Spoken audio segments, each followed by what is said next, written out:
All right. Well, welcome to the February 27th, 2023 meeting.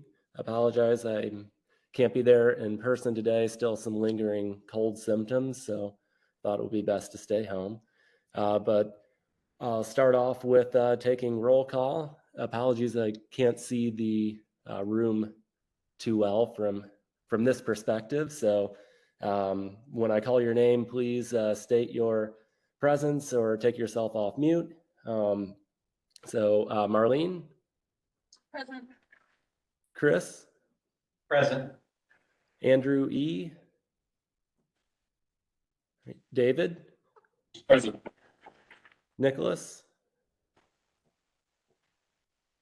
Brenda? Present. Katie? All right, Tim?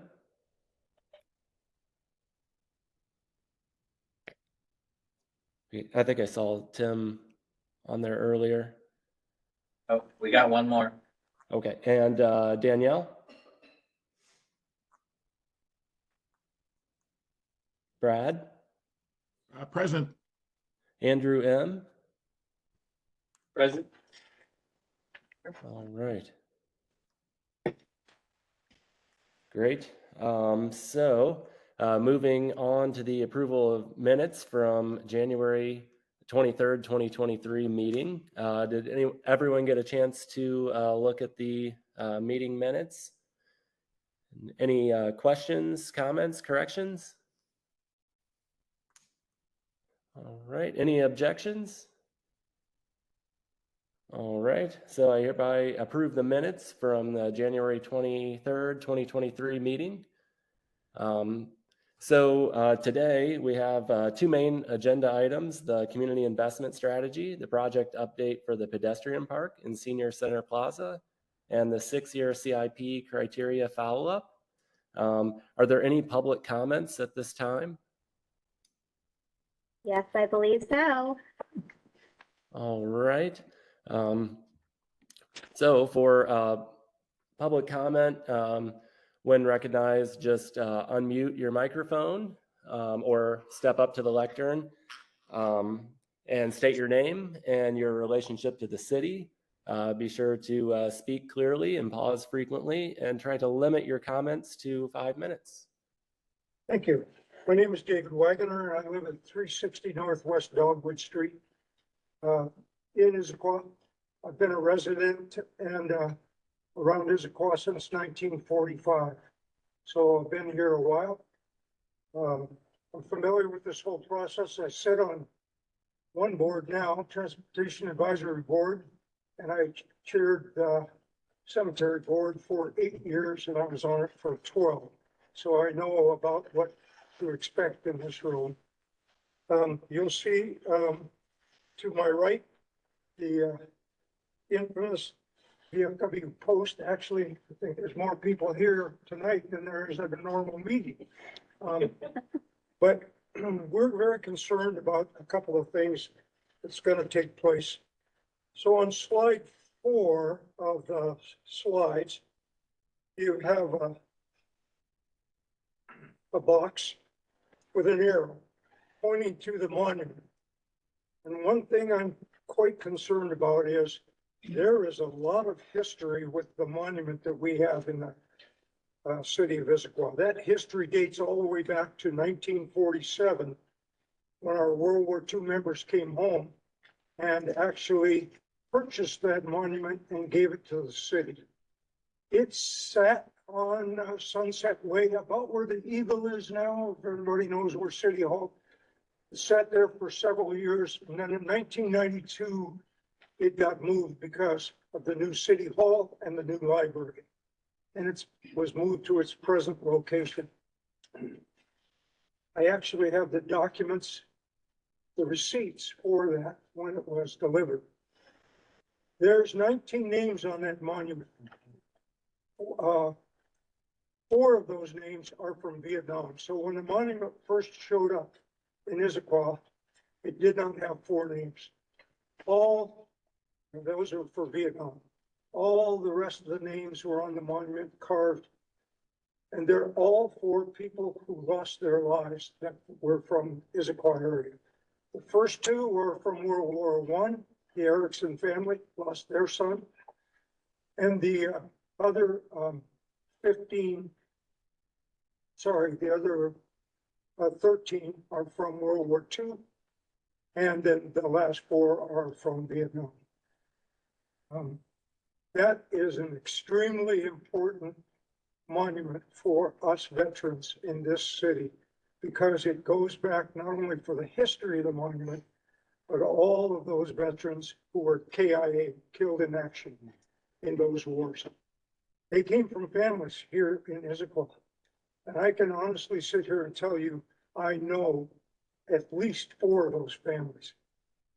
So to move that monument would be not a good thing. It was placed there so it would have a predominant place in the city of Issaquah where people could see it as they came and went from the library. They could see it when they came to City Hall. They could see it when they parked. They could see it in our park. In 2005, I was part of the VFW when we asked the city to rename Memorial Field to Veterans Memorial Field. And that was taken right away, and they passed that with no hesitation whatsoever. On that slide 4, there's a little box that says relocate monument and flagpole. I can tell you that felt like ripping the Band-Aid right off the wound. That's not anything we want to see happen at all. The second slide that I want to talk about is slide number 5. It said, coordinate with various individuals, groups, whatever. No coordination has been made to the veterans or with the veterans on this significant project. We're playing catch up here, I think, because we're getting this at a later date. I know, nothing's in concrete, nothing's done, but I wanted you to know all how important this is to our veteran community and our VFW community, and that's why we're here. So, coordination, ongoing, really needs to be made with our veteran community. We're pretty easy to reach. He knows who we are. I think Jennifer does too. So we're reaching out, asking you, please keep us as part of this ongoing effort. We just hope that we're not too late. That we want to make sure that that's taken care of. And one last thing. 2006, there's an old mailbox painted red, white, and blue by the door of the senior center. Al Erickson was with me when that was an Eagle Scout project to collect and then finally dispose of old U.S. flags. And to this date, with my comrades sitting here, I did some rough calculation. 2006 to present, isn't that about 16 or 17 years? So in those 16 to 17 years, we have disposed of at no cost to the city, over 7,000 flags. We've taught the Boy Scouts and Cub Scouts how to do that. Now the Girl Scouts are involved. So we want you to take that into consideration as well, because it's in a predominant location where everybody in the city can drop those flags. We will looking into hopefully a new drop box, because the post office came out and said they don't want to see any more of those. They used to let us have them, but now they want it to be our own type of drop box. So that's a project we've got to do with the VFW to get that box switched out. I've spoken my 5 minutes, and I thank you for letting me speak here tonight.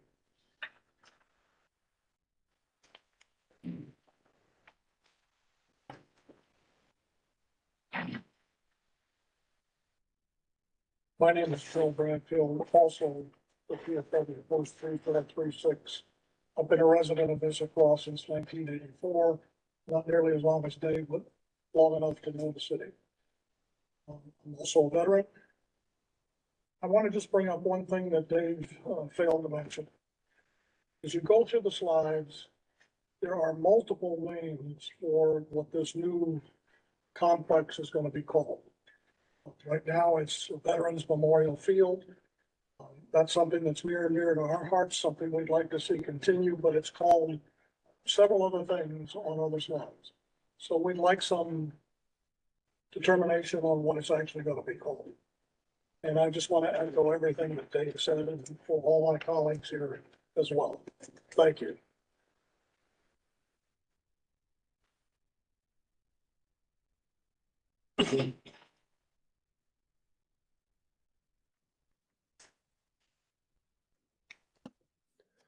Okay, thank you. Any other public comments? I don't we see know? any other comments online. Okay. All right, thank you for your comments. With that said, I think we'll move toward the community investment strategy project update. Great. Good evening, everybody. I'd love to give an introduction to tonight and our goals for tonight, and also address, thank you so much, both of you gentlemen, for your comments. Jeff Watling, Parks and Community Services Director. Tonight, we are going to talk about some of the work, give a process update on the work that the ad hoc group and our design team, Methuen Architects, and staff have been working on as we try and pull together some concepts that really will facilitate community engagement as it comes here in March, through the month of March. To the comments made tonight, and I hopefully, again, I hope you are all able to stick around and sort of listen to the discussion. Thank you. Thank you very much for your comments. I will own and want to apologize that you were not contacted ahead of tonight. That's not like us. You can count on continued coordination through this process as we coordinate with many other, but coordination with you is essential in terms of working with VFW. What you'll hear tonight, and just a reminder of what we're trying to accomplish tonight, Park Board members, is we're not looking to make a final decision. We're not anywhere close to knowing what a final design is for this important work. We are merely trying to take and begin to vet what started as community feedback before the pandemic in 2019. And now kick off a actual design process for a council approved project that will again have a really focused period of public engagement as we really look at the scope of this project and the focus area of this project being Pedestrian Park and the Senior Center Plaza. Thank you so much for your comment as well, because you're spot on. The collection of public spaces that this project is trying to introduce as a first phase is take a bunch of disjointed public spaces that have had and continue to have various names, right? Pedestrian Park, Depot Park, the Senior Center, Veterans Memorial Field. Those are all really, really important spaces.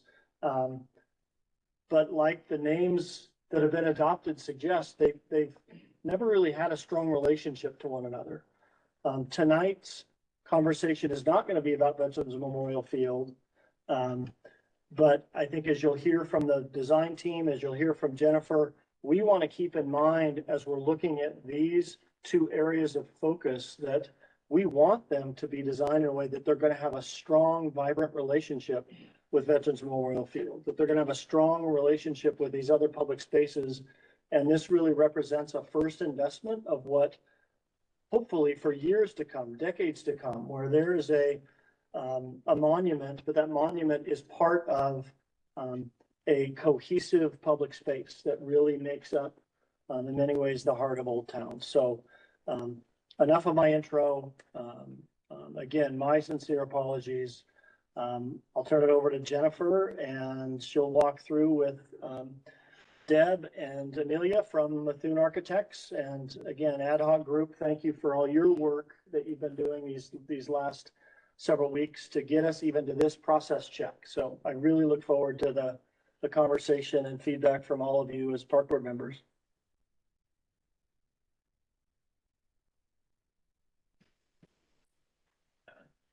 Real quick, Jen, Jen? might it be helpful to provide a quick overview of the timeline, because I somewhat responding to your comments, we believe we're very early, maybe not as early as we should have been, but it's still quite early, and so you're coming in at a good time.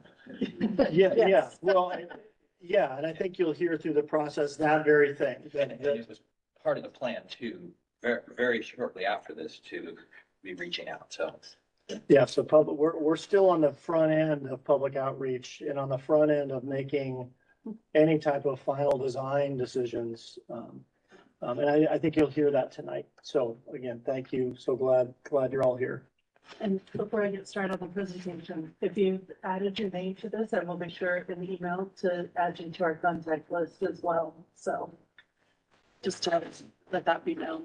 Yep. Thanks, Jim. Okay. Can everyone see the presentation? All right. First of all, thank our visitors this evening for their comments. Tonight we're here to talk about what started as a community investment strategy through council with some ARPA funds that came to the city, which we'll talk about in a bit. But I would also like to first introduce our consultant team who is with us tonight. We have Deb Gunther with Methuen Architects and Amelia Jensen, who's also going to be chiming in on the presentation with me this evening. So we're going to stop at a couple points during the presentation. So as a reminder, the last time the park board has heard about this project at large was back in November, which, wow, seems like so long ago. But that is when city council had, we provided an update on this project after city council had made a motion to go ahead and fund this project with ARPA dollars for the 23-24 budget. City council authorized $4 billion to be invested into the park system. And at the advisement of some feedback from the park board, and after council deliberation, they broke this into two different projects that they wanted to fund with this $4 million. 800,000 of it is going to Confluence Park Eck House project, which we are not talking about tonight. But 3.2 million of ARPA funds for investment in the Pedestrian Park Senior Center Plaza portions of what we're calling Veterans Memorial Consolidated Parks as kind of the capture name for Veterans Memorial Field, Senior Center, Depot Park, Pedestrian Park. So if you hear consolidated, we're talking about all of the park spaces at once. These are just reminders of some of the graphics that were shown to City Council back in October of last year of the areas that are being considered as part of this. We are not, as Jeff mentioned, designing Veterans Memorial Field at this time, though as we're thinking of these spaces, we are looking collectively at the functionality of the larger space in order to make sure the work we're doing within these highlighted areas. You can see, so this is Pedestrian Park down, if anyone can see my hand, down here on the corner of Front and Sunset. This is the area that's called Pedestrian Park. But we're also wanting to draw a connection through the parking lot over into the depot area if budget should allow. And then we're also focusing on the Senior Center Plaza. The area here in the center that's kind of shaded out is not fully funded and not part of this project, but we are looking at how we can perhaps do a connection to make sure that these spaces read together and aren't disjointed as part of the entire park. Here's just a quick close-up picture of what was shown to council back in October as a reminder of where our starting point for some of this design work was. This was based on feedback, some of the elements within these designs from our 2019 community engagement. And also some ideas we were talking about around the Senior Center Plaza. How can we make it more accessible? How can we make it more functional? How can we open up that space and really let the senior center start relating to the play areas and to the rest of the park and provide some activity areas as well. So since our meeting in November, you're probably after the holidays wondering what has been going on. We've been doing a lot. We've been working a lot with our ad hoc committee. We've been doing a lot of site analysis work, understanding each of the site areas, what's happening out there on the ground, doing some research about some of the history of the sites. We've also been coordinating with some neighborhood businesses. We've met with Issaquah History Museum. We've met with the Creative Arts District Board. And also been reviewing and going back to that 2019 public engagement again to really check and validate the work that we're doing to make sure it's holding true to where we're going. So since that time, we've also been working with the ad hoc committee, which is a representation of 4 members of the park board. We have 3 of them here tonight: Andrew Myers, Marlene Waxy, and Chris Kovac. So I'm going to ask them to chime in a little later in the presentation. But in early February, once we started getting a little research and we took some of the initial feedback, we did kind of a basis of design and looked at a whole bunch of variety of options and ideas that were just all individually floating around. And then on Valentine's Day, February 14th, was really when we came together and started focusing on 4 framework options for this design work. And Amelia's going to be walking us through some of those.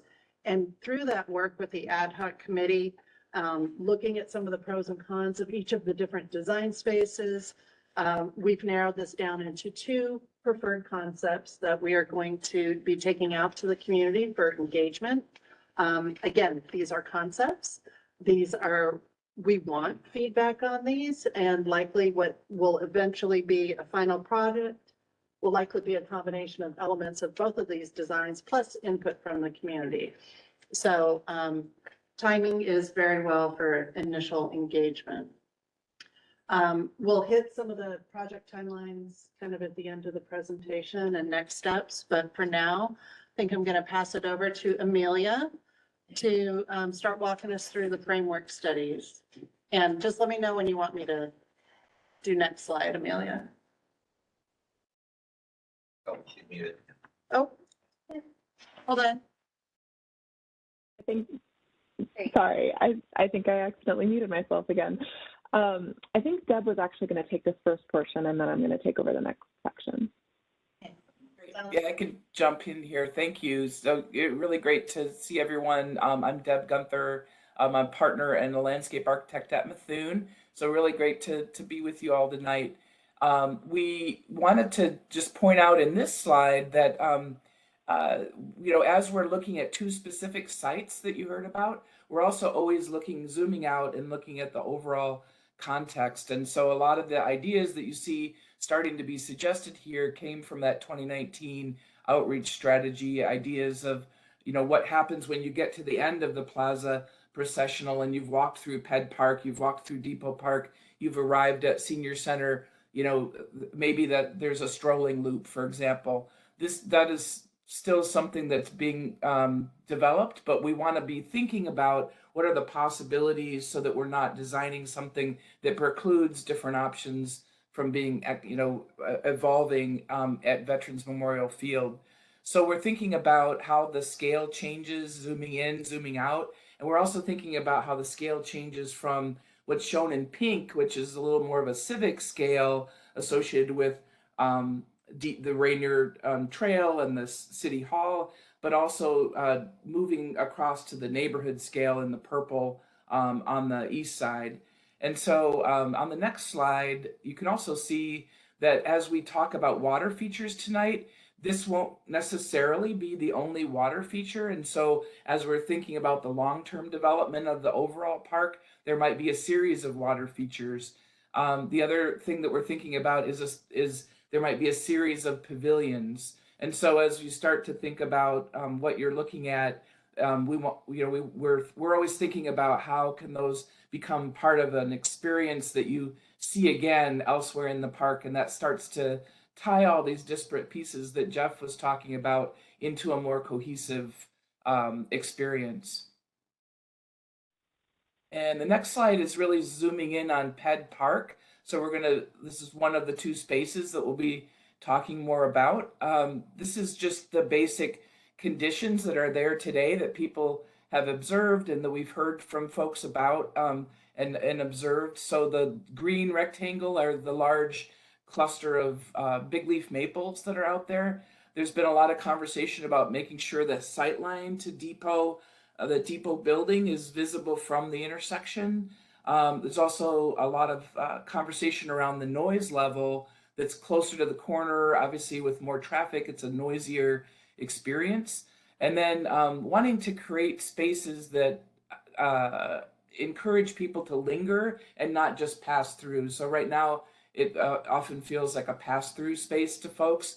And then lastly, the walls on either side of the restaurants on either side are actually, most of the walls are blank or loading and trash areas. And so we want to find ways of screening that. There's opportunity for public art. There's opportunity for coordination between the two property owners. And so there's been some conversations started there, and folks are really excited about how that might contribute to this space.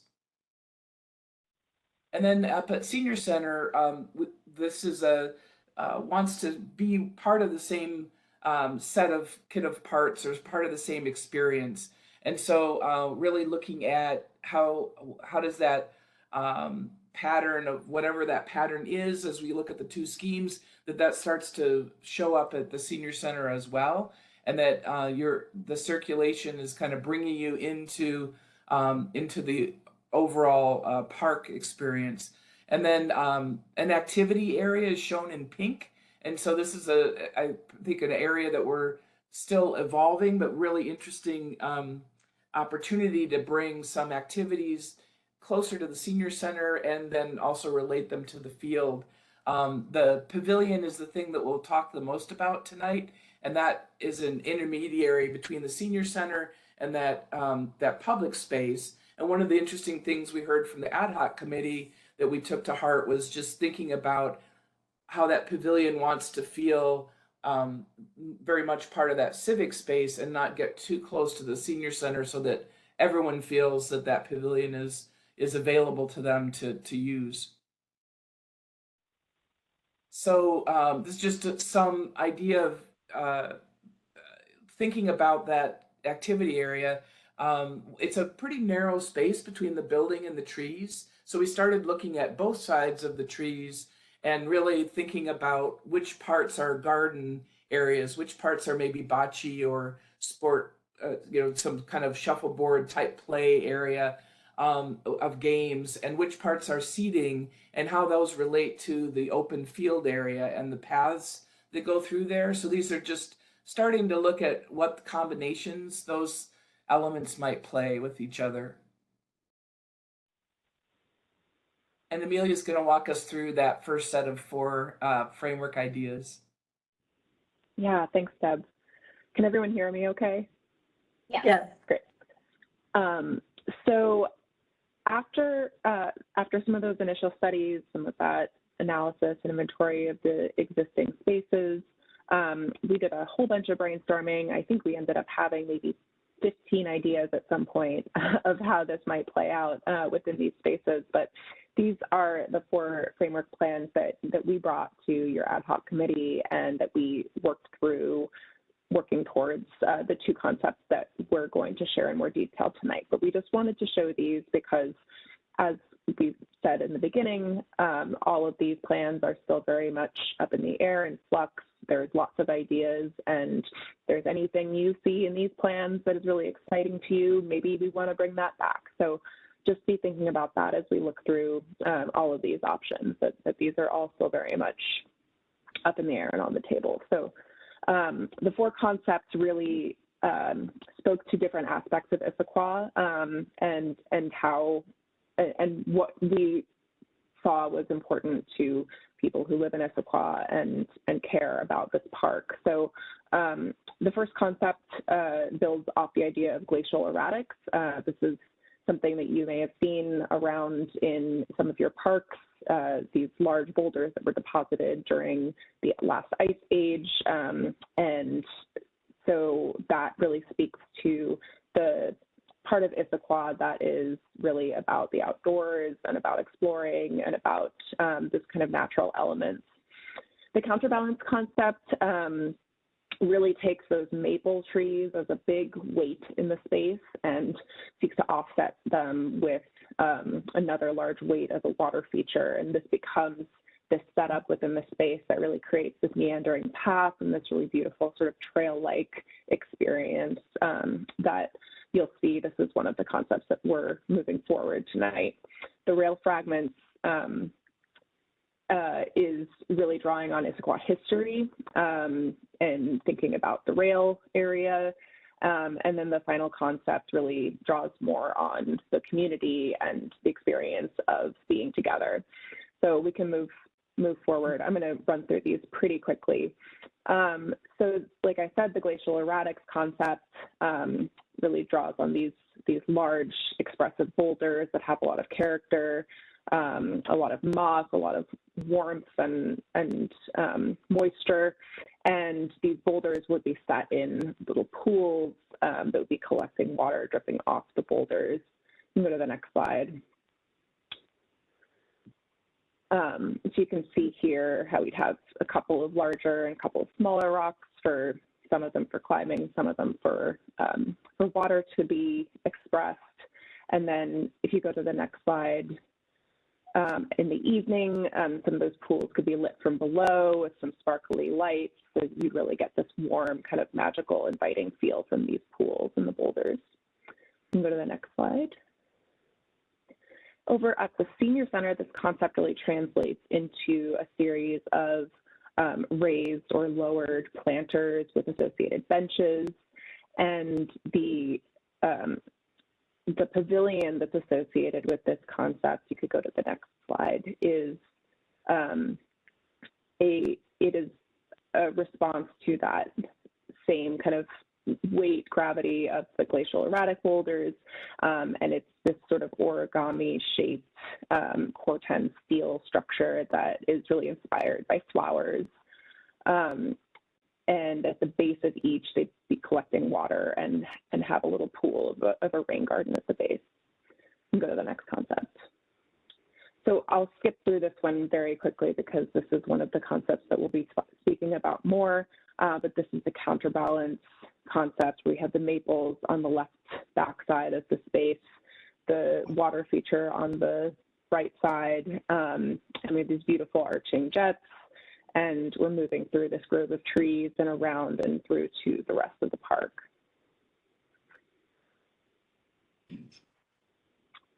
We can skip to the next slide.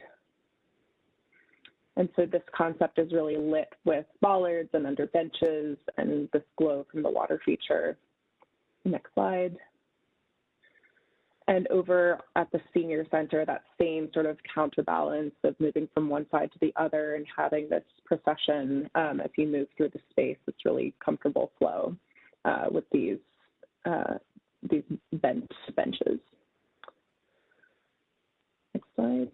And that pavilion in this concept is a little bit different from where we ended up, but still a really interesting option. This is a glass roofed pavilion with these very light wood beams that allow a lot of light to come through. So it's a little bit of a different expression of light and shadow that really keeps it really light underneath while still protecting you from the rain in the winter months.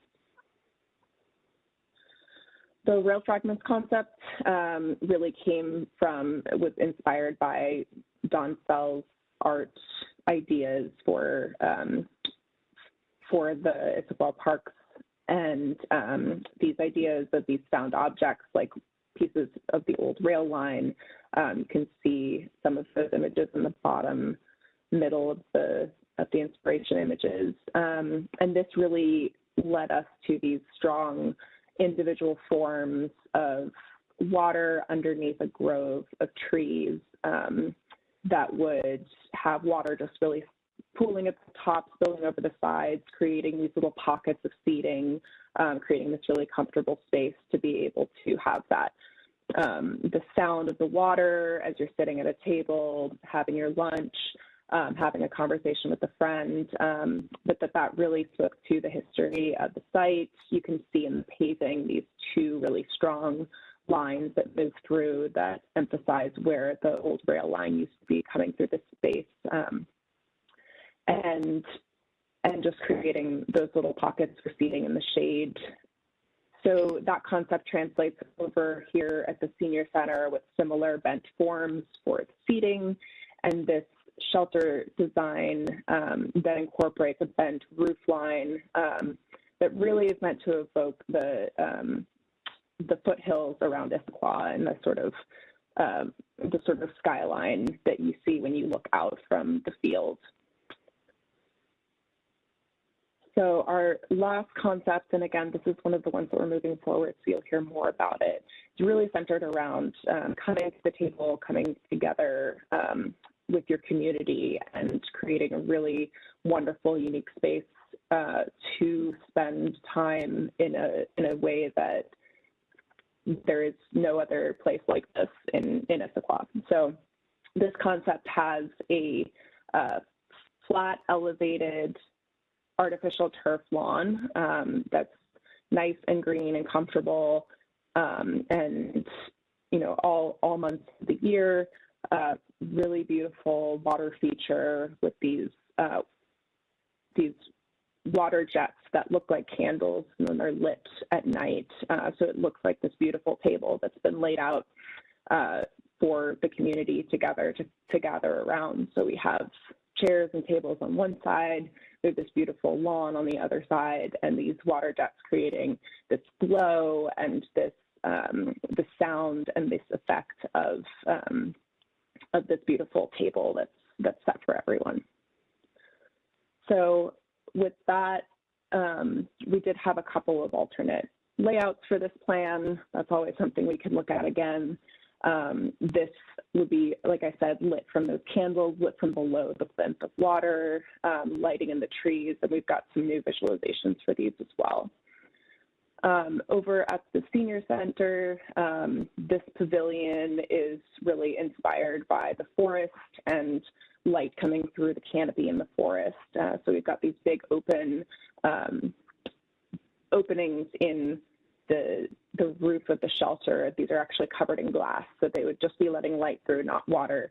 But this really beautiful, just light touch pavilion sitting on top of these metal legs.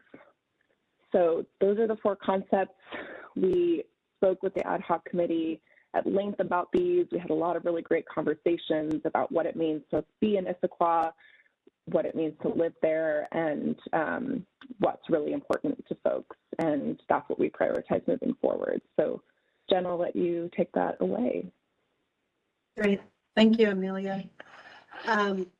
So as we went through those four frameworks, design concepts with the ad hoc committee, and some of the early work we had done during the basis of design conversations, some of the feedback we heard specific to Pedestrian Park was, really a strong preference to keep it an open space so it could be multifunctional, so you could really enjoy that space, but liked the natural features of rocks and erratics that really resonates with Issaquah, having that natural feature, but also how important flowing water is as a cultural meaning, and it's really a positive thing in many cultures.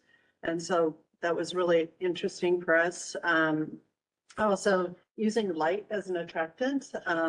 This is a space that we want to function in the evening hours when there are things happening downtown Issaquah. We want people to be able to enjoy, feel safe, and have a good time out there.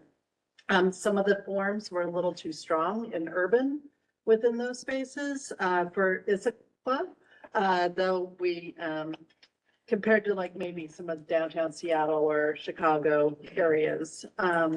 In one of the concepts, there was some mist that was explored as part of a landscape or a lighting or a water feature thing. Wasn't quite, maybe in Arizona where you need the cooling, but not quite here.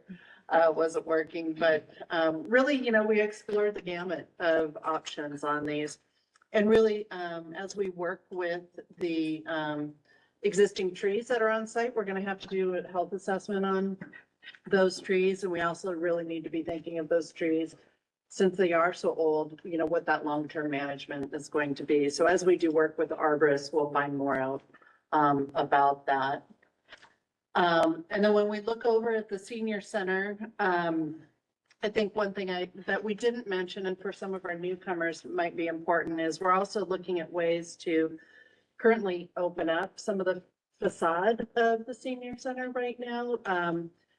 It used to be an old library space, and so there's an area that doesn't get used that's kind of behind a wall. If we were to open that up, and it could be more relatable to the senior center, and the senior center could have more relationship. So how do we really provide spaces for them and activities? Because there are no outdoor elder activities that can take place over there, but also how could they double with other community benefit and use? But how can we create a more inviting space for everyone? We want that space to also orient and really foster multi-generational interactions, how important those interactions are to community well-being, but also people like to get out of the weather. So some of the concepts had more open filtration or light, wanting to make sure that when they're used, that they are protected from the weather. So with that, I would like to take a minute to ask the ad hoc members who are here to add, before we get into describing each of the two concepts that we've narrowed down, what else through this process, through the framework, would you like to share with everyone? If anything. I guess I can start. I think something that I really appreciated in the second meeting is we kicked it off by really thinking about like, what do different parts of this club mean to each of the people in the room, to sort of ground in like, what should some of those design principles be? So when we talked about nature or the creek or, some of those types of components, I thought that was a nice way to keep grounding the group on like, how does this space relate to what makes this a class special versus just any sort of park with benches. Okay, so one of the things that I found really fun about the process, so Bethune brought us these 4, it's called frameworks here, but it's like themes, and they are themes. And one of them, the table, at first, that they brought us images from different situations, like in Dallas, I think, Yeah. and they're bigger parks, and this is this narrow park, and for us, it really didn't resonate. I think we're all saying, I don't know about that one. I don't think so. And then they said, well, let's play with it a little bit. And they brought it back, reshaped and resized for this park. It's pedestrian park.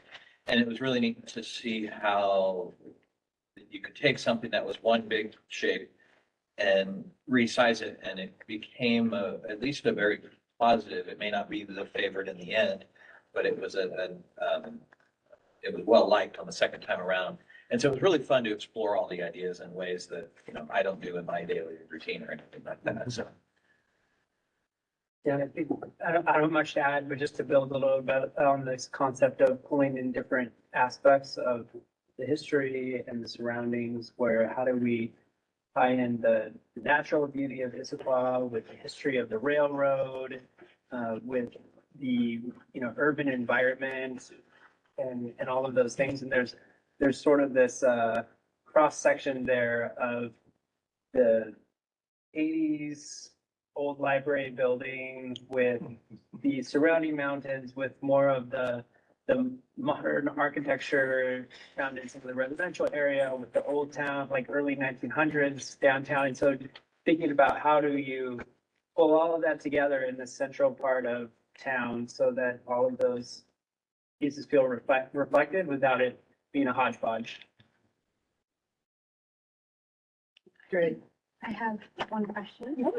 So as I'm looking at all these, at all these like designs and things, I was just wondering, are we like expanding the senior center and like these parks and things, like ripping out other stuff and trying to like, make it bigger? Or just renovating, what's already there and then, just taking out everything there? Great. It's a little bit of both.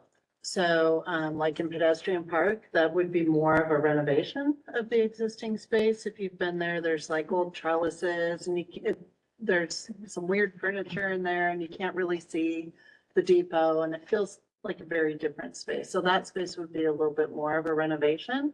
Over at the senior center, we would be opening up spaces that aren't used in a highly functional way right now, but it's not, so we're redeveloping those, but we will be adding activities and spaces that there would not be currently. So a little bit of both.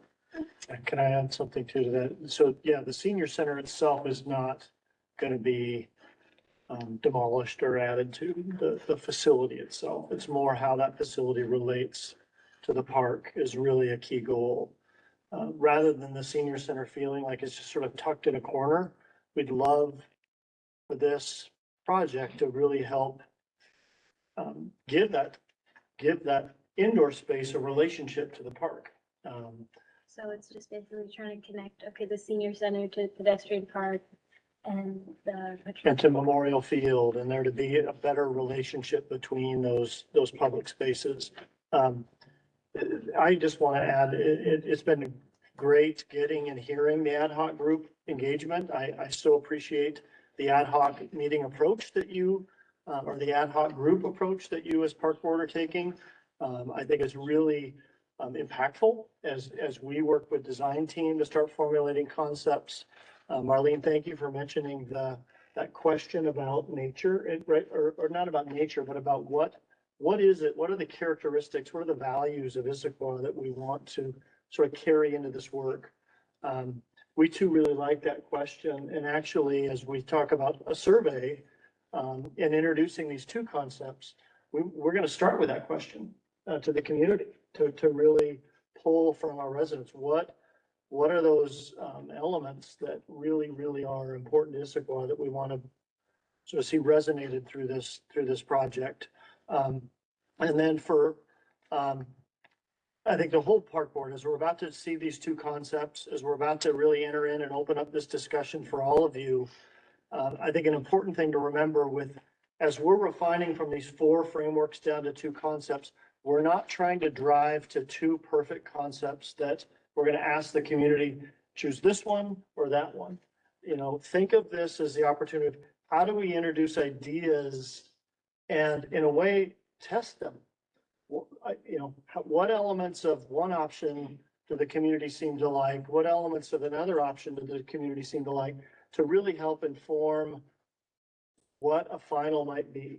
We didn't try, we talked about this with the ad hoc, and I just think it's an important reminder for all of us as you see these. Neither of these are probably perfect. Neither of these are the finished product. We don't even want to try and do that. We want to introduce concepts, having a variance within them so that we really get a sense of where does this community want to land with this work. So. And with that, that's a great segue as to how the 4 framework options were kind of picked apart and melded together and then broke again into these 2 different revised concepts. We also renamed the concepts into Creekside Table and Valley Trail, just to help resonate on what is important within Issaquah. And so with that, I'm going to pass it over to Deb to start walking us through our first revised concept, which is Valley Trail. Great, thanks, Jennifer. Yeah, and thanks for that great segue, Jeff, because I do think it's great to keep in mind that these are in flux. So this inspiration for the Valley Trail is really pulling things forward that we heard from the ad hoc committee that were important. So you'll see in both schemes a interpretation of the glacial erratics, and you'll see in both schemes different interpretation of water and different interpretations of how the paths move through the space.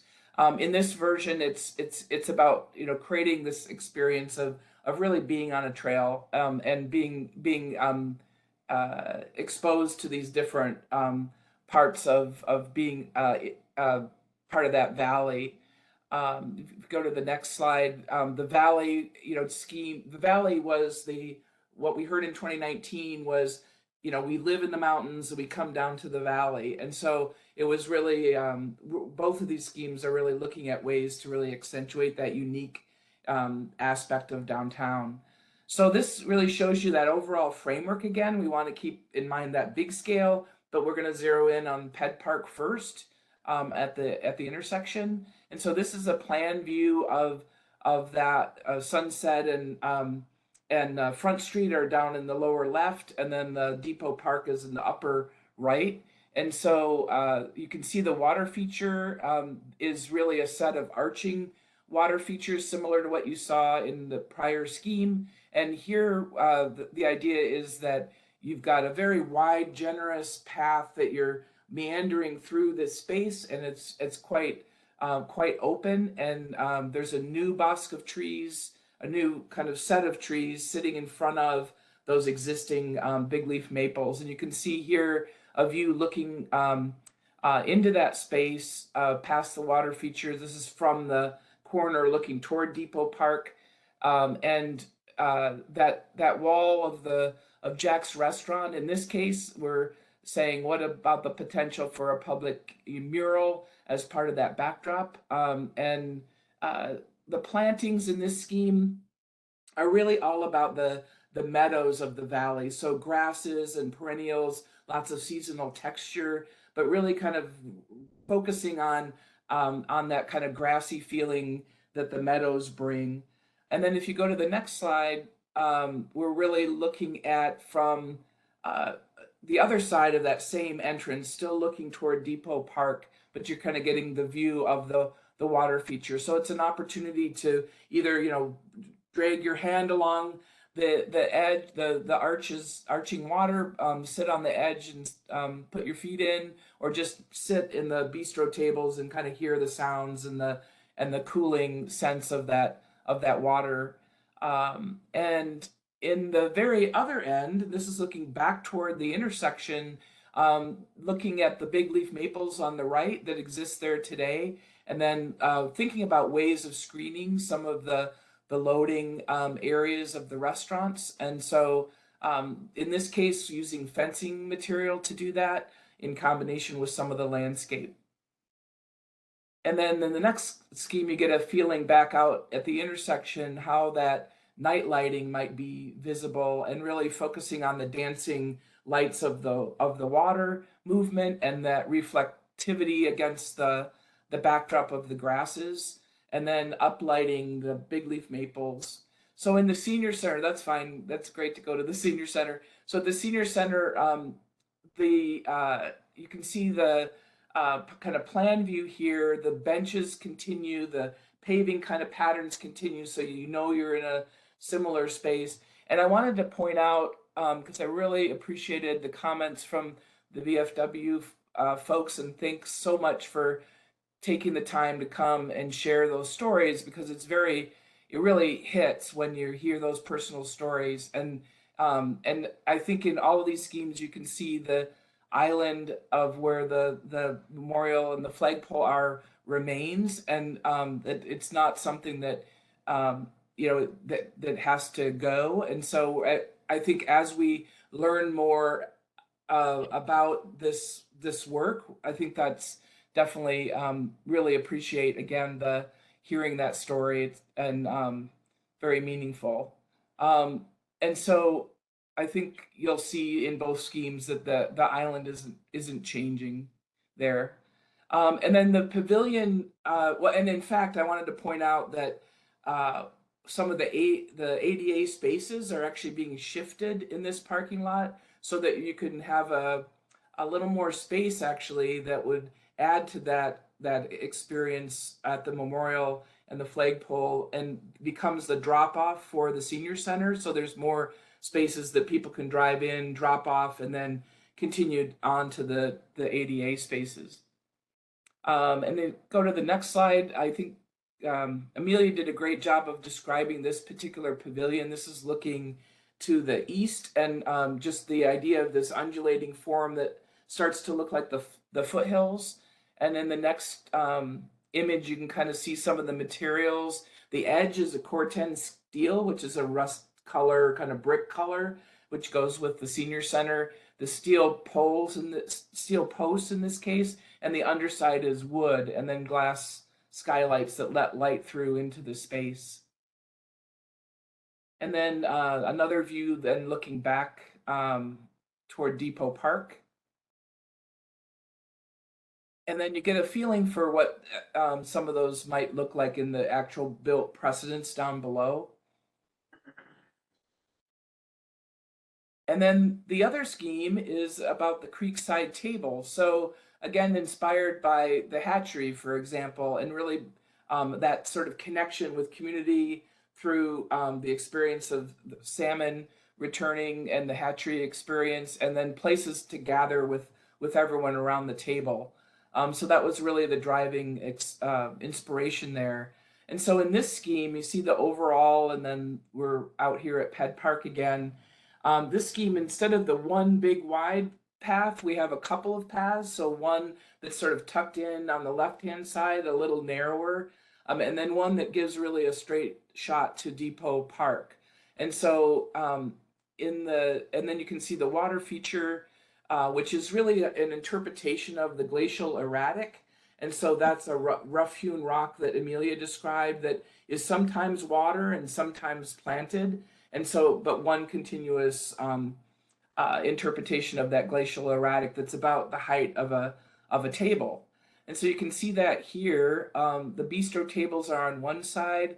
The water candles, we're kind of call our lighting designer or water designer calls them water candles. It kind of gives a romantic feeling at night, kind of gives a lively feeling during the day. And when you're sitting on the synthetic turf on the other side, you're at the same level as those water candles. So you have a chance to stretch out right next to the water in that space there on the lawn. So those stairs also become sitting areas, and so there's a little bit of a cozy, more intimate space as you're walking through this side of the park. And then looking from the other end back toward the intersection, using plantings in this approach to screen some of the loading areas. So that's a difference between the two schemes. And then the night lighting is really maybe an opportunity for public art in the paving and the night lighting. And again, some of the references that Don Fells has made in sort of his assessments, early assessments of the history of Issaquah and the importance of the rail line in this location.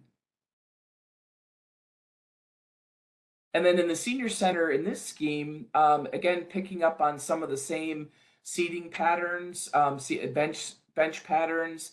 The plantings in this scheme are more shrub and twiggy vine maple type plantings that you can still see through, but actually provide a little more sense of enclosure in this option.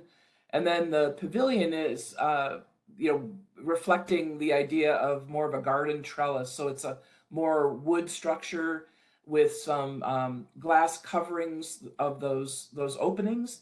And the openings are really creating a shadow pattern that is reminiscent of the forest, and really getting filtered light into those spaces.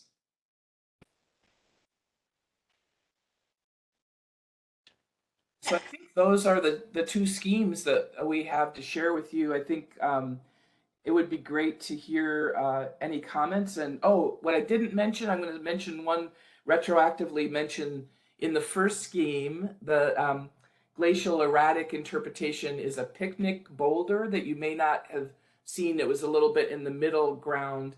But the idea is by the base of the tree, there's a large boulder that folks can actually climb up on and actually sit on, have picnics. And it's sort of, you can kind of see the person, yeah, red and blue in the mid ground there by the tree, the large trees. That's a low boulder that folks can actually sit on and bring, you know, have lunch on that. Sort of an alternative seating area that is reminiscent of that glacial erratic. That's, you know, very specific to the area. So thank you. Look forward to everyone's comments. And Jennifer's gonna go over some of the next steps for the schedule. Yeah, we'll just quick, Have discussion for, oh yeah, we can do that. no, I'd love to open it up for discussion Let me and stop sharing. see who's got feedback or questions, and then we can talk next steps.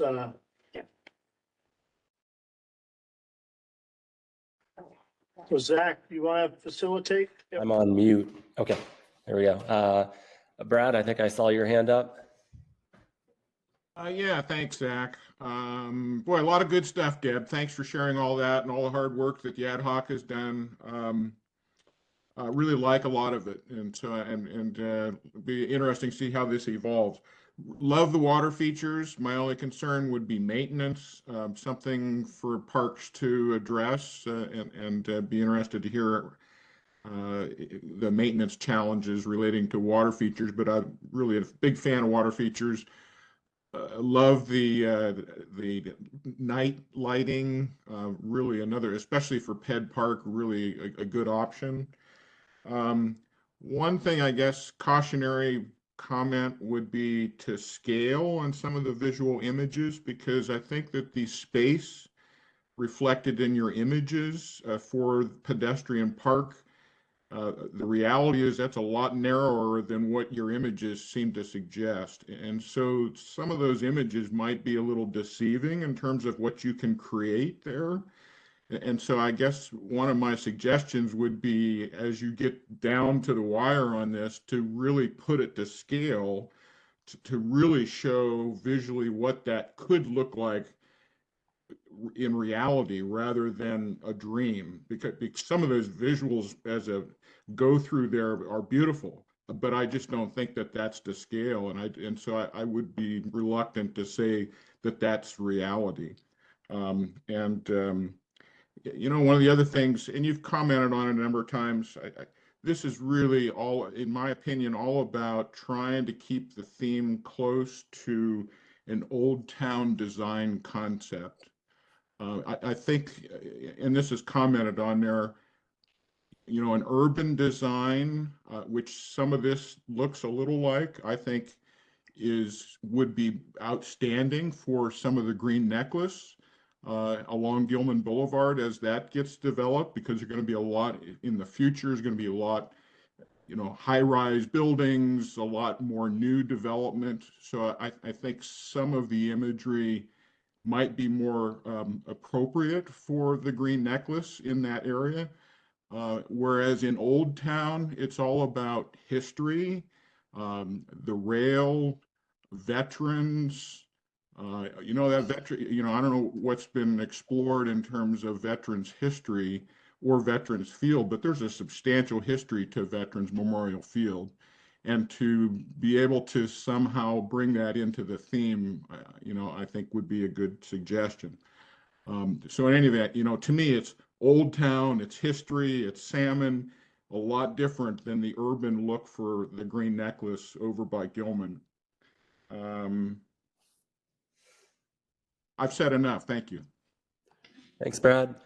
I see Tim's got his hand up. Forgive me, I can't really see into the actual Tibbetts Manor room. So, Tim?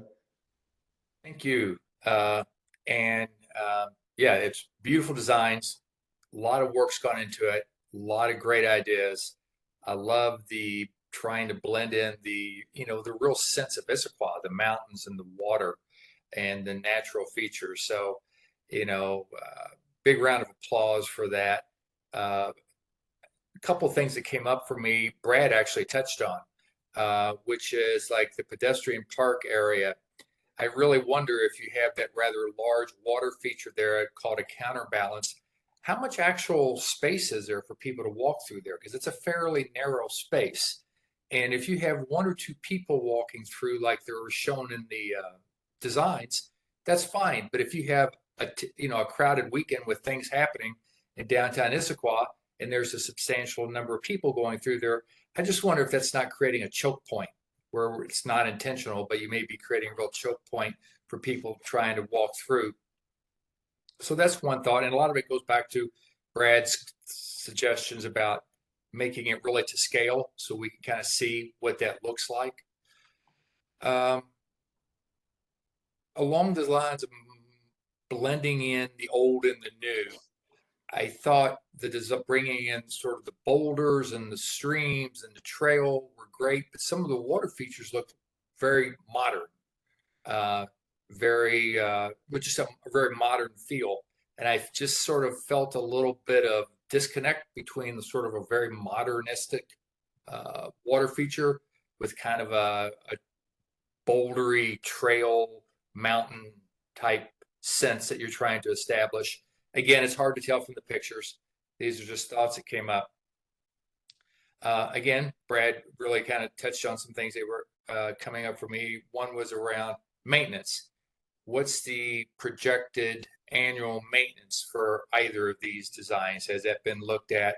How much will it take if kids are throwing, there was a place where I used to live that it was routine where there was a water feature for the kids to throw in a pack of like bubbles so that, once every couple of weeks you'd walk by and the whole thing would be bubbles going everywhere. So that has to be cleaned out. And, once somebody does it once, it'll become a thing. So just that kind of idea. Something else that hasn't been mentioned yet, and I'm curious to know, is parking. If they're increasing the desirability of being there, these designs, how many parking spaces are lost or created? It's hard to tell. There was some talk about making some disability parking more accessible, but overall, are we seeing a net loss of parking in the area or net gain? And I don't think there's any intention of adding specific parking spaces. So again, just something to think about. So I think I'll stop there. And like I said, big round of applause for all the hard work that's been put into that. Oh, Tim, thank you both. Zach, forgive me. I think Deb, Amelia, can you speak to that? I know at least initially as you sort of turn these concepts into those 3D looks, those are pretty close to scale, aren't they? It is deceiving. As we were surprised ourselves.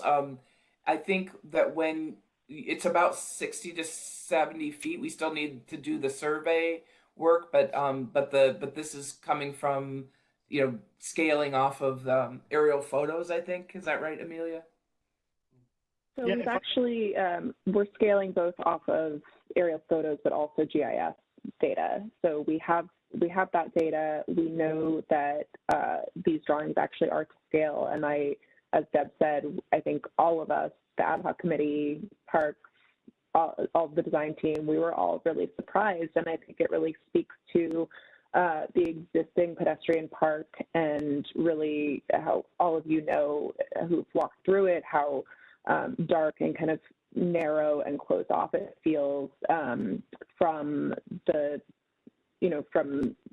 intersection all the way through to Depot Park. So yes, I completely sympathize. It is hard to believe, but these drawings are to scale. And I think, going back into that space and, pull these drawings up on your phone and look at them and really think about how that space maps out. And I think you may be surprised to really realize how much space there is to work with there. We're very excited about the opportunity of that. That was a big aha moment for the ad hoc committee. I would say too, I think Yes. this was the first conversation. I think it's just a real testament to understanding like how design can really shape a place, right? Because I think we all think that place is super narrow, right? Like I think it's like super narrow, but like, you know, they have the data to back up how wide it is and, you know, what fits in there. So again, I think it was one of the bigger surprises from our group as well. And Tim and Brad, that was like, Yes, I was kind of smiling, Brad and Tim, when you were offering your comments because we went through this and I had to go out there myself on a separate trip to look at the area. And, you know, it's, Methuen did the 3D model, but when you go out there, then you realize how poorly it's used now, I guess, is really what the, you know, what we're learning in this. And because one of the things for me was, like I think about salmon days, and I think we've gone to salmon days, you know, 20 times, and we walk around, we go either the other way or the other way because we don't even think of that. It's a thoroughfare. It's like this little narrow, you know, utilidor or something like that. So once seeing it opened up in these models is really pretty cool. And then I think when we first saw the table idea, table theme, we thought there's no way that's going to fit in there. And then Methuen took it back and said, well, what if we do this to it? And they did have, you know, for the modern and historic balance topic, Methuen did bring in a couple different variations on that where they rounded it, the table part some more. And then I think the long linear water feature, they're sticking with long and linear because that's narrow for the concern we all have, but they were able to kind of create an erratic face to it. And so that was an interesting combination to try and resolve both issues. So again, concepts we want to share, but again, thank you, Tim and Brad, and thank you, Ad hoc. I mean, placemaking has a way of taking the actual space and having it feel bigger. Because right now it feels narrower than it actually is.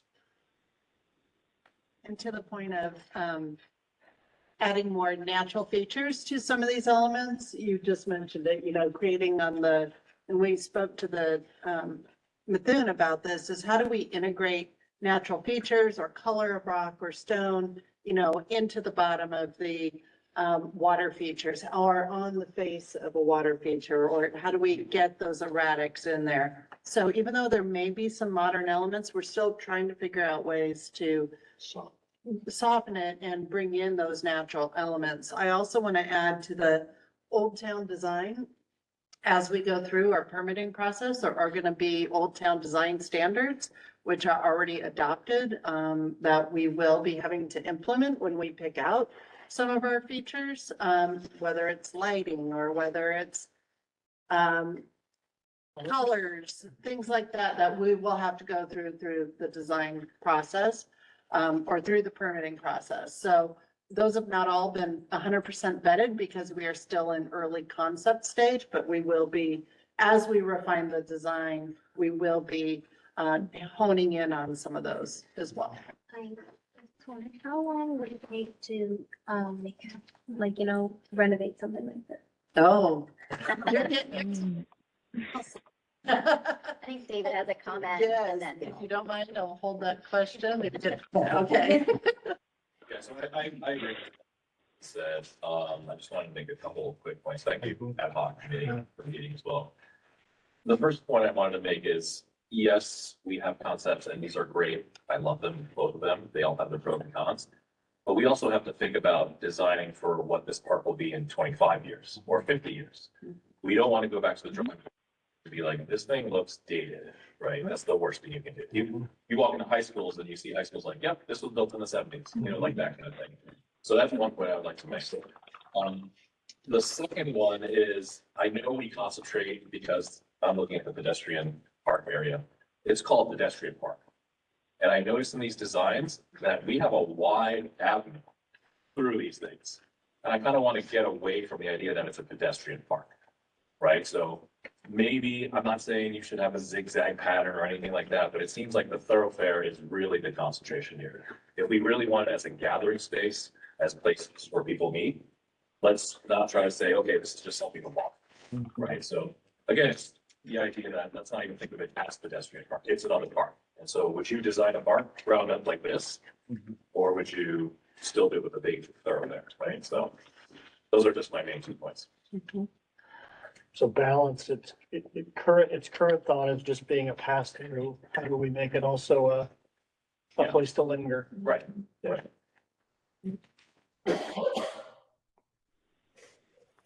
Great. Any other comments, questions, or am I ready to go on to next steps? Right. Let me do a quick share again.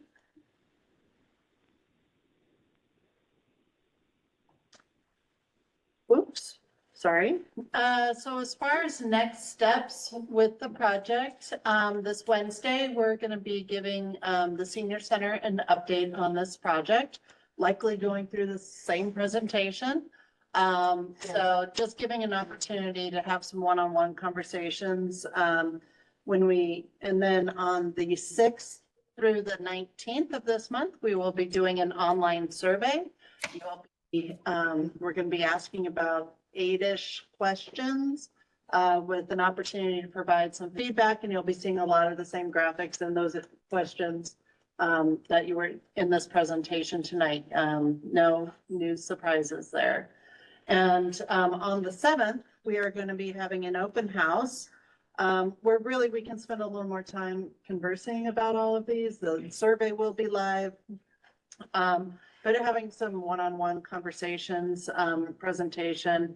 We'll have the design team there. Jeff and I will be there and hopefully ad hoc committee will be there as well to help really share the process and answer any questions and really encourage folks to take the online survey. That'll be up for 2 weeks, but that open house will be held at the depot from 6:30 to 8:30 p.m. Weather pending as well that evening, invite people to walk through the spaces. Yes. Right, and again, sort of the same idea of scale.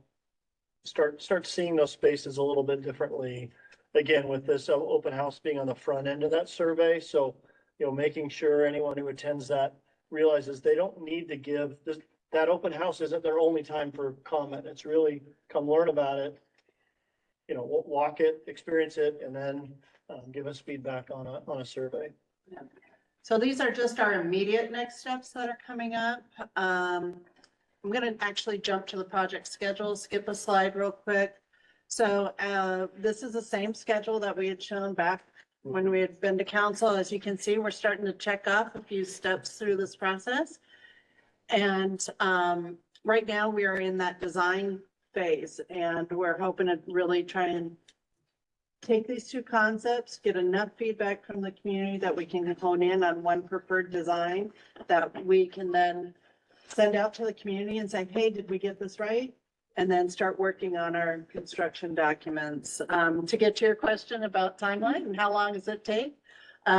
This is going to be a somewhat accelerated project because of some of the funding sources used. We are having to go through some of this process a little quicker. Because we have permitting and construction, and this project we're trying to get complete by the end of 2024, fully constructed. So we're hoping to be into design and permitting this spring and summer, and go out to bid later this fall and award the construction contract and start our construction hopefully November-ish this year, which is a really kind of accelerated timeframe to get through. And give probably a year of construction. Yeah, So 1 year. we would be looking at completion, the end of 2024. Yeah. Beginning of 25. I guess like the main thing that I was thinking about when I was, asking that is because most people want to go to the park around like spring and summertime because, it's nice out and, it's not as cloudy and rainy as it usually is. But, yeah, but if it's only going to take a year, I think just closing those parks wouldn't be as bad. Yeah, we would put fencing up to keep the site secure for folks to, keep them safe as well. So, Brad. Brad, has- yeah. oh, hi Brad. Just one question. Regarding the senior center, the really only discussion was about the pavilion, which looks great and I like it. But is there other things that are being suggested in that we just haven't seen yet? As part of the survey that's going to be going out, we want a little more feedback as far as what types of elements the seniors want to see out there for their activity areas. And you're making a great segue to my next slide. Go That next. was my intention, Jen. Got that knack of that, Brad. So early on in the presentation, I know we showed a lot of visuals towards you, but one of the visuals showed 3 ideas of how we might activate that park side of the senior center and add activities. So add, outdoor multi-generational space, maybe, bocce, space for cornhole, raised gardens. So that's definitely part of this project, or will be part of the feedback that we want to get is, again, part of that relationship with the senior centers. Let's encourage outdoor senior activities that are part of the park, but also other activities that are multi-generational that bring park users closer to the senior center. So that'll be part of the survey, as Jen said. Yeah. I also wanted to mention that when you're out there looking at the senior center and imagining these designs, if you see the what's now a sunken courtyard, one of the ideas is that whole bermed area would actually come down to the same grade as that door, so that you could walk out of the senior center and that pavilion would be right at the same level as the senior center, so that berm would basically, go away, get depressed. And so that really opens up that area and connects it more to, more usable for the senior center and oriented to the park. And even on that east side of the senior center, we'd be removing the berm over in that area as well to help really maximize some of that gathering space and areas. As mentioned in my first slide on funding, we have about 3.2 of American Rescue Plan dollars that council authorized for this. We have submitted a legislative ask for $700,000 for this, specific to the senior center and activity areas. So we're really wanting to make sure that, the activities that we propose over there are really serving the seniors that it's meant for, really that connection. So anyways, right now we have about 3.9 million for this project, and we're working with that in the budget as we kind of go through this process as well. So a little quick discussion here for the board. Just want to know if there's any other additional questions that you've had on the process to date, and any additional feedback you'd like to provide on the 2 concepts that are going to be presented to the community next week.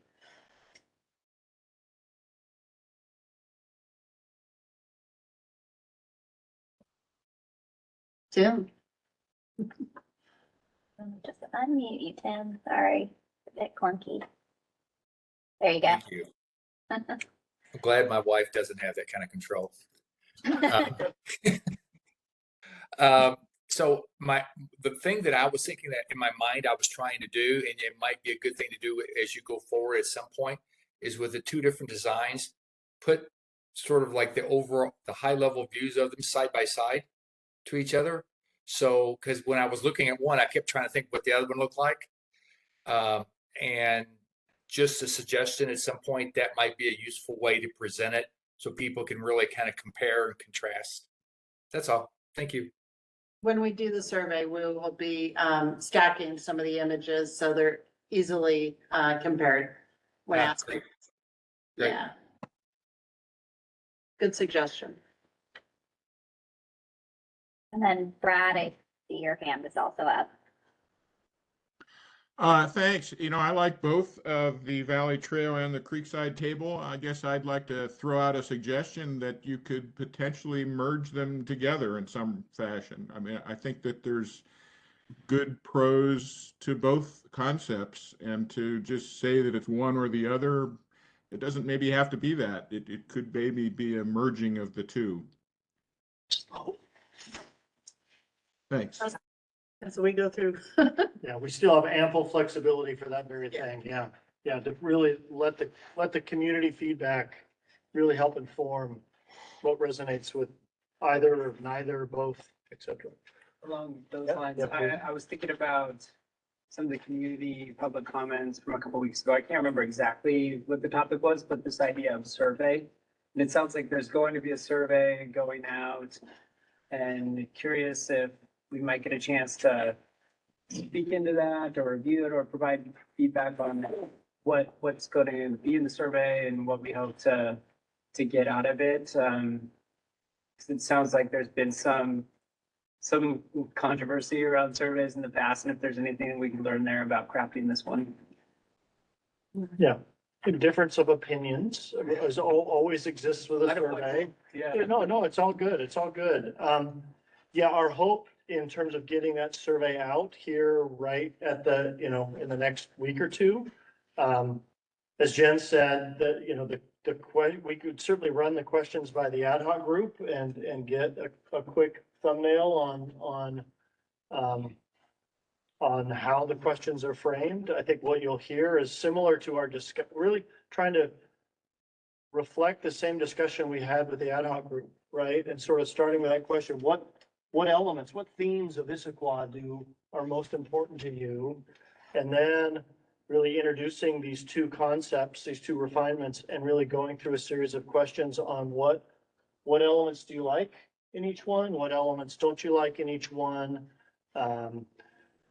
Questions about both, the water element, the nature elements, play, elements of recreational use around the senior center. So really a series of questions that are trying to do that thing, not have this be a forced choice where you have to pick all of this one or all of that one, but really drawing upon those elements. So why don't we can certainly share that with the ad hoc group and get your thoughts on that. And again, just looking at the timeline, ideally we have the survey out, ready to go. I think we were shooting for the 6th, so the day before the open house. And then open house on the 7th, and then having that survey remain open for another nearly 2 weeks for folks to respond. The one thing about the survey, we worked with the design team to kind of figure out what questions they needed in order to move the design forward. But leaving it loose, like we're not getting into the nitty gritties of each element, really asking for opportunity for people to say, then what of this description or of this concept do you really like, and asking them to provide that open response in some of these questions as well. Because we're also having to get this out for translation in order to get it up on our thing. So we're really kind of pushed for time, but happy to send it out. Like you said, Jeff really kind of nailed the set of questions that are going to be out there, but I'll send it out to you for It sounds review. like it's going in a good direction anyway. I was thinking maybe one concept in light of these community comments too, of like, there's just anything that we might be missing of, I know, stuff that people might bring to the table that, oh yeah, that would be a really good consideration or something. Yeah. Yeah, so there will be, and you'll see opportunities for that other, right, sort of what is missing. Yeah. Yep, great. Yeah. The last question, number 9, is really just what else do you want to provide? What are your other thoughts on this? Marlene, I saw your. Yeah, just 2 things, and I always say this when we talk about surveys, so I'm just gonna go on record and say it again. I just wanted to make sure when we look at the demographics of who took our survey, that we see what type of statistical significance we have across different demographic groups. I think it's a hypothesis I have that there's a lot of certain groups that take these surveys, and maybe some younger folks who do not take these surveys as often. The other thing I might throw out there is, I know time is of the essence, but would we potentially think about asking, a member of the equity committee to take a look at these designs or be a little bit more involved, maybe come to the open house or I was really, I think in that last meeting, it was, I really appreciated that point of view. And so I thought that might just be another group that we might want to reach out to. Yeah, no, great points, absolutely. So as we've just this last week finalized the use of the depot that night on the 7th, we will be inviting boards and commission, other boards and commission members to be part of that open house. Absolutely. And I've got Brenda has a question. I'm just gonna unmute you, Brenda. Oh, sorry. Oh, there I am. Okay, I'm sure I've just missed it, but I want to clarify. Once we get to the end of Pedestrian Park, in my mind, we get to a parking lot and an area with a lot of dumpsters, and it's not at all appealing, and it doesn't, and I just don't know how you're working your way through there. Yeah, that's a great question. Really good point. I think in the long term, what we've discussed in future phases is a raised crosswalk and something where the paving is continuous and takes you all the way through Depot Park to the senior center. I think in this phase, we're looking at different ways of screening that loading area that might include fences, it might include a more dense planting area and some seating. So we're also looking at seating with, with backs that might, orient people away from those areas in terms of the view.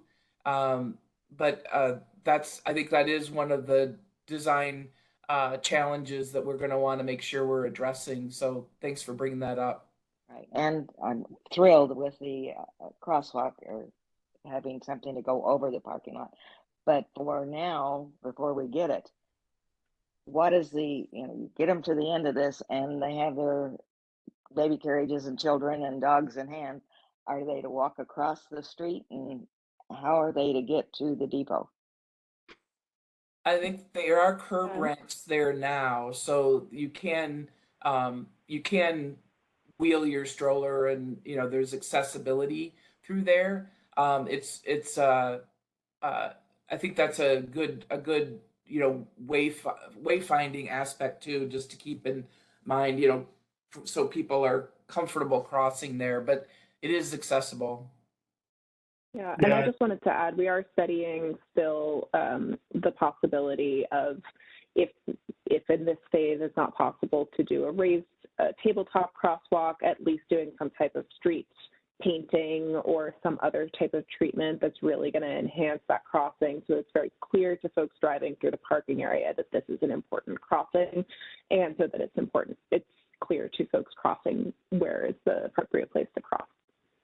Yeah, it's a really great question and point, Brenda, and I think really emphasizes anytime you're phasing park improvements, right? Phase one, you need to do it in a way that it's going to live successfully on its own, but it's also setting the table, creekside table, raised table, any kind of table, for future phases. So, to some of the questions I heard earlier, we're not planning on removing existing parking right now. We are, I think we need to recognize that's not a street. We're not having to cross a street. That's not public right of way. That's a parking lot. So how we manage getting people through safely that parking area. I think to your point, Brenda, about so much of this space feels like the back of house of restaurants. I think it's interesting, and it's been positive in that as Jennifer and I have met with the two restaurants adjacent to Pedestrian Park, both are really excited about this, and both immediately in the first conversation were like, oh my gosh, I want my restaurant to relate to this doesn't feel like the side yard anymore. I need to clean up my act. I mean, so you're going to have the adjacent restaurants wanting to, I think, have a relationship to this public space in a much different way, in a much more positive way. So, yeah, couple comments there. Sorry, we have run 30 minutes over. Yeah. So, Zach, get us back to schedule. Just know we've got an upcoming open house survey, and thank you all, especially the ad hoc, for your time and diligence and input through this whole process. It has been great working with you. just as I'm going to ask Zach, Zach, we have a member from the public. Dave Wagner has his hand up. Would you be open to a quick comment from the public? That's a question. A question from the public? Sure, yes, that's fine. This is the joy of hybrid. So, thank you, David. So I can be seen. Yeah, that'd be Yes. great. If you don't mind, that'd be awesome, David. Thank you so much. This goes back to one of the slides. Please forgive me. So that one box said relocate memorial and flagpole. So the question all of us would have is, who's making that decision to relocate that memorial? Is it the park board that would then relocate it? Again, the design says it. Is it the city council that says relocate that? And if it's done, where does it get relocated? Who has the call on that relocation? Hopefully you'll figure that in your planning process. Thank you. Well, thank you. If I can respond to that, and I think give some context. And Deb, thank you for mentioning what you did in the concept. So that rendering that made that note was a really quick sketch that was done last fall, before any of this sort of planning and thought process. So as we're working on these concepts, we're not under these. We're under the assumption of how does that memorial and flagpole become a really key element to this public space. To your question, if it was determined to be moved, I guess that would start with a collective conversation and a collective decision as part of the design process. You have my commitment to make sure VFW is part of those conversations as we're now heading into the public discussion about these two options and the feedback we get back from that. Ultimately, like any capital project, a design gets done.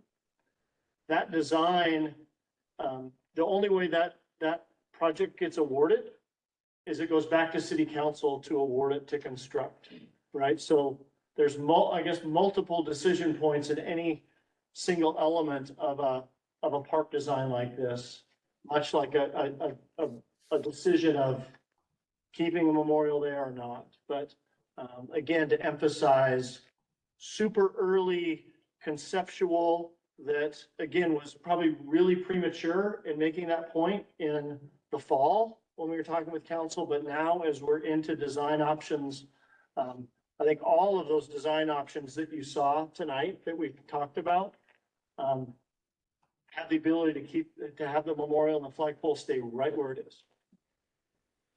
So. Just to add, I think if anything, we also want it to be more engaging than it is right now, and the ability to get closer, read it better, and give it a little more honor than the space currently has as well. So as that, those are some of the considerations we're also looking at. It's a proven. Yeah. And just so you know that if you want to know how, where any of those people died, I'm more than happy to give you that information because I appreciate that, David. And I know where they're buried. Well, it's good today. It sounds like it was moved in the early 90s to its current location. Al Erickson moved it. Yeah, okay. Don't blame Al. And one last thing. Thank you.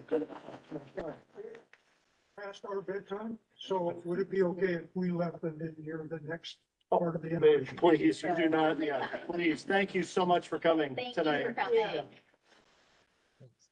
Thank Thank you. you for the question. Thank you. Thanks. Thanks, Chair. You're wearing the same tennis shoes that I wore in high school. Chuck Taylor's, they're low cuts. Same.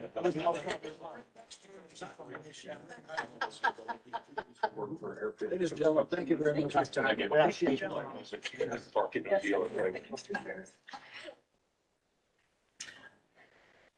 With that, Deb and Amelia, I think you guys can exit too.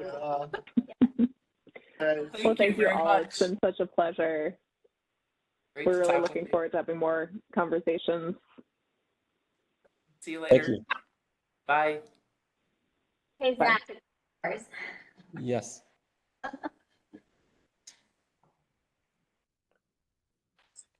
I'm gonna get us back on schedule. So Zach, I think the next item up is the 6-year process. Do I have that right? Yes, the 6-year CIP criteria follow-up. Yes. I'm not sure, like with the current time constraints, so I suppose, should we gauge interest on continuing past the time or moving it to the next meeting? Yeah, it's a great question, Zach. I guess I would suggest this. Thank you to those of you. We had 6 park board members attend the special meeting last week. No, 2 weeks ago. Time flies on the 16th. The intention of that was really a very early touch in the 6-year capital improvement plan, the 6-year CIP process. Really looking at and focusing on how staff goes about evaluating capital projects and the criteria with which all capital projects will be screened. Minutes from that will be released soon. Perhaps we wait until March to have a conversation about what it's clear the proposed draft concepts or criteria. Sorry, I got to get back into this topic. The criteria are going to be amended based upon the feedback from the 4 boards and commissions that night. I think by our March meeting, we'll have sort of the draft changes to that criteria. We can bring that, and we'll also, I think, be able to bring a little more focus as to what the actual CIP process will look like at that March meeting. Okay, seems like perhaps the best course of action would be to hold off on that update until the March meeting. Let's do it. Yeah. Okay. Agree. All right. So I guess we'll move on to the reports.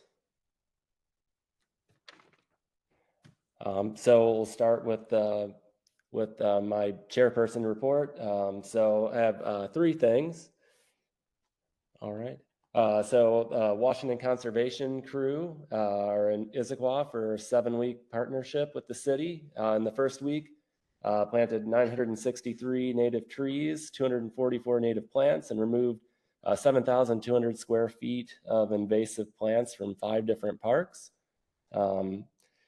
Also, there is a Green Issaquah Restoration Work Party at Burnson Park. That's on March 18th from 9 to noon.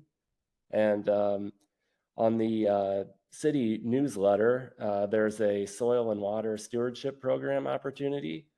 This includes a 9-month training in sustainable food production and environmental stewardship. Applications are due by March 3rd.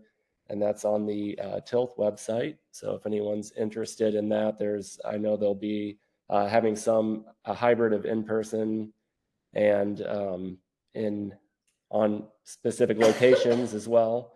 So if you're interested, that's available to sign up for as well.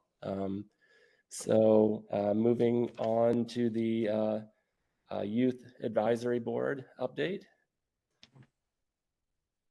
So a couple weeks back, we hosted an event called Civic Engagement.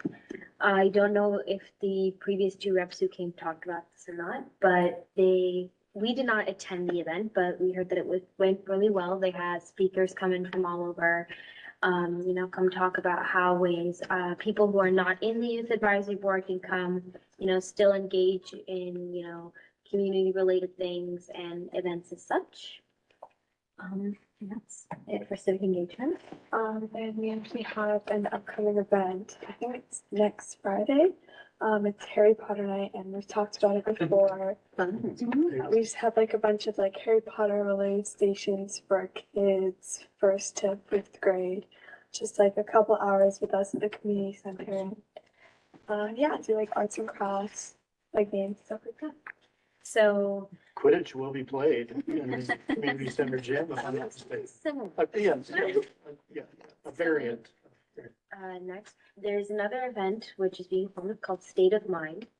And even though we're not part of, that, division that works on State of Mind, basically what happens is that they have speakers come in, they talk about important issues like teen mental health and mindfulness. And it's really just a big giant, and I wouldn't want to say a lecture, but more of like an informational talk where, where people can learn about those things. And then our last and biggest event of the year is the It's Triathlon. It's June 4th, I believe. And I mean, it's just a triathlon all throughout and around the Issaquah Community Center. So we've started to like work on that, divide into teams, and yeah. And then I would like to add is that we're also looking for some speakers. I, as like a sort of side thing, I started to bring in the speakers from, outside, just around the Issaquah community and, just from youth boards and from commissions and things to come speak to the board about, okay, what do they do? How do you help Issaquah and how you're connecting with the community? If the park board is interested in having one of the board members come talk at one of the meetings, then yeah, just let us know. And that's it. Nothing else. That's great. Thank you. Thanks. And Jeff? Great, thanks, Zach. To add to two of the upcoming events that the youth board is helping host with the recreation team, the State of Mind conference is really impactful.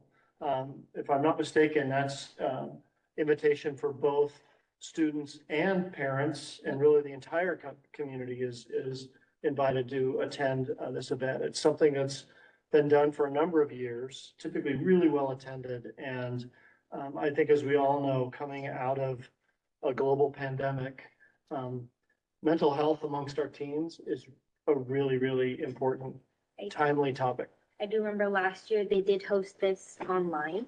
And even though it wasn't, like in person and, you weren't talking with that person like face to face, I went and I did go online. They had some very nice things to say and,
Test.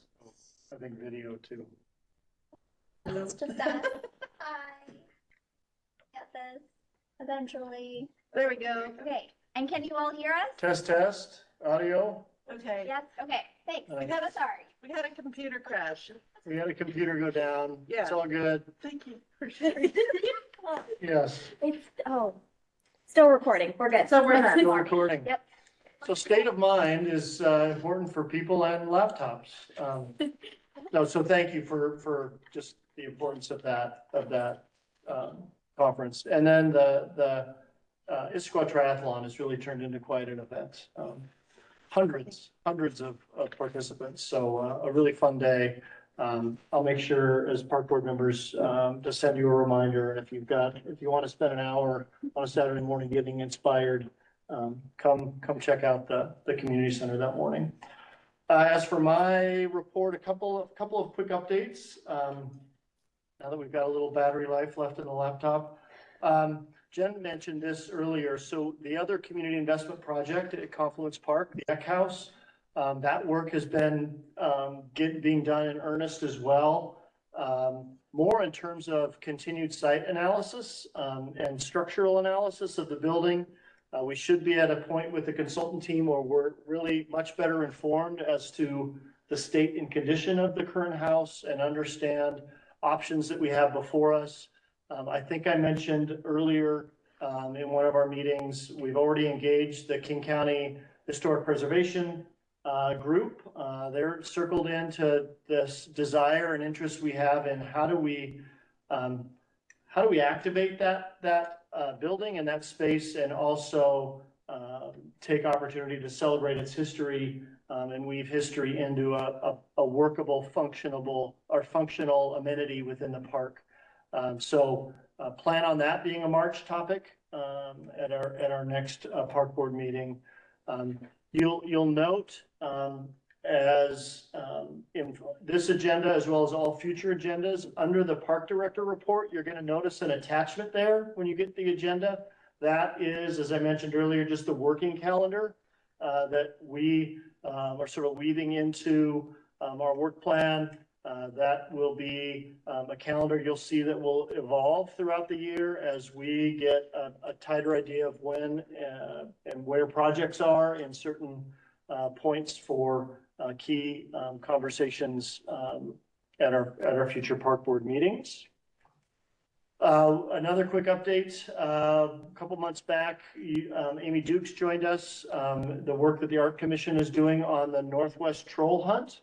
If you remember, international artist Thomas Dambo has identified the Seattle area as having a number of trolls throughout the Puget Sound region. Issaquah remains of a high interest to Thomas. I think I mentioned to you all, we'd reached out to the Snoqualmie tribe to gauge their interest in this work. I'm happy to say last month, we had an initial meeting with all those groups.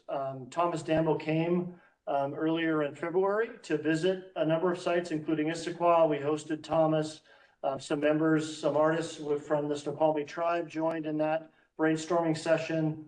Really, really good discussion about where the location of a troll would be here in Issaquah and what some of the artistic elements would look like.